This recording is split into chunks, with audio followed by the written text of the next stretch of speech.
Kemudian berikutnya, karena saya di-mention oleh Pak Dubes Dino, saya mau luruskan beberapa hal. Sebelumnya, terima kasih atas masukan yang telah diberikan, sangat cermat dan terstruktur. Saya pikir beliau adalah diplomat hebat, pernah menjadi wakil menteri luar negeri, walau hanya diberi kesempatan sekitar 3 bulan.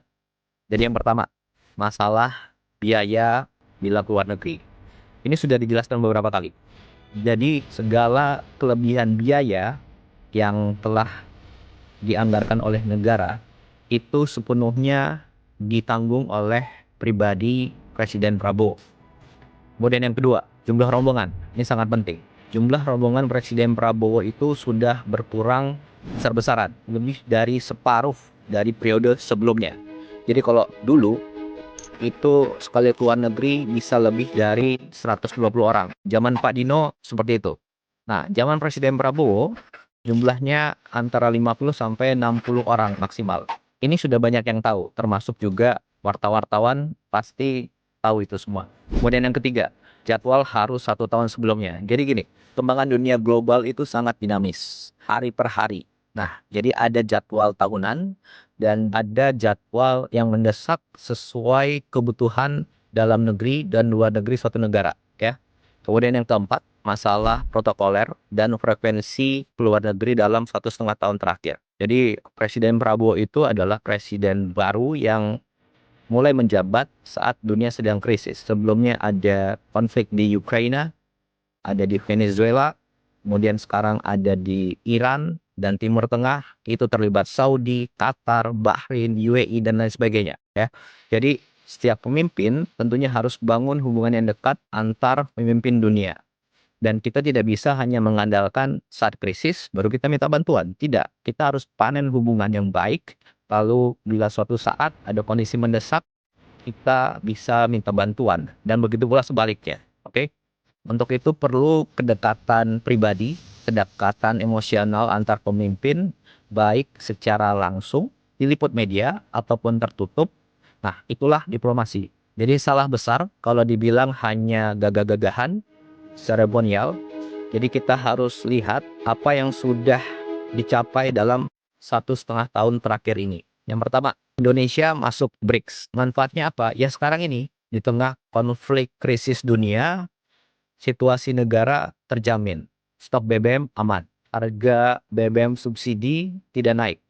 Stok pangan aman. Kemudian yang kedua, tarif 0% di Uni Eropa. Ada 25 negara di situ. Dan ini perjanjian yang sudah diurus belasan tahun yang lalu. Tapi kapan tercapai? Ya zaman Presiden Prabowo, tepatnya tahun 2025 lalu. Kemudian yang ketiga, total investasi yang masuk dalam 1,5 tahun ini adalah sekitar 2.430 triliun. Itu data dari BKPM. Kemudian contoh konkret lagi nih. Bulan lalu Presiden Prabowo ke Jepang dan Korea, kembali langsung ada investasi sekitar 575 triliun. Kemudian yang keempat, sekarang kita punya alat pertahanan yang kuat sekarang, ya. Dan itu dari banyak sekali negara. Prancis, Amerika, Rusia, Cina, Inggris, Eropa, banyak negara. Kemudian yang kelima, program ibadah haji tahun 2025 lalu dan khususnya tahun ini itu lancar. Nyaris tidak ada kendala-kendala yang signifikan. Indonesia adalah negara satu-satunya yang punya perkampungan haji di Arab Saudi. Dan Saudi sendiri mengubah undang-undangnya agar suatu negara mempunyai lahan di situ untuk digunakan oleh jamaah haji. Kemudian yang keenam, Presiden Prabowo betul-betul berperan aktif di Palestina. Apa buktinya? Satu, kita ada drop off logistik dari udara. Sudah beberapa kali. Tidak semua negara bisa. Kenapa? Itu harus ada diplomasi dengan negara-negara yang wilayah udaranya dilewati oleh pesawat. Kemudian yang kedua, kita kirim kapal rumah sakit ke Palestina. Kemudian yang ketiga, kita menyekolahkan anak-anak Palestina di universitas di Indonesia. Sekarang mungkin sudah sampai 100 orang yang sudah sekolah di sini. Dan lain sebagainya. Kemudian yang ketujuh, Baru minggu lalu ada WNI yang diamankan pihak Israel di Laut Bebas. Dan lewat diplomasi dari Menteri Luar Negeri dan teman-teman Kemlu, selang beberapa hari kembalikan ke Indonesia. Jadi ini lewat diplomasi yang baik diberitakan maupun yang tertutup, gitu ya. Dan ingat, yang tadi saya sampaikan adalah hasil konkret nyata 1,5 tahun terakhir. Dan semua itu adalah diplomasi yang dilakukan oleh Presiden Prabowo lewat berbagai macam cara, baik yang dipublikasikan maupun tidak dipublikasikan. Karena yang terpenting bagi kami adalah hasil konkretnya. Itu yang kita utamakan.